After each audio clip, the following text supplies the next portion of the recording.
Hey, what's up? I'm Mark Scott, and thanks for checking out another voiceover tip. I'm on vacation this week, which is why I am shooting this video in my hotel room, and I want to remind you of something very important that you may not always think about before you head out on vacation. Now, I'm sure that you all have a packing list so that you remember to bring all of your gear. That way you can do some auditions or even do a booking while you're on the road if you have to. But do you remember to bring your files?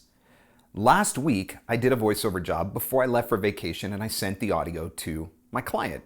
Now, this morning, I received a message in my inbox saying, "Can you please resend us the files? We can't find the downloads." Well, it's a good thing that I always travel with an external hard drive with a backup of all of the voiceover jobs that I've recorded for the last couple of years, because you never know when somebody's going to ask you to go back and make a revision, or a situation like today where you needed to resend the files. If I did not have that external hard drive, my client would have had to wait until next week, and they probably can't do that. So they may have ended up having to go out and do the job again. So always remember to bring your files. Storage is so cheap now.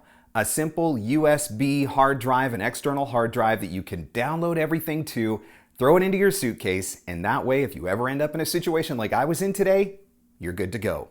Want more voiceover tips? Make sure you subscribe to my YouTube channel. Join the VOpreneur Facebook page at facebook.com/groups/VOpreneur. And don't forget to listen to the Everyday VOpreneur podcast, your guide through the business of voiceover. New episodes every Thursday at VOpreneur.com.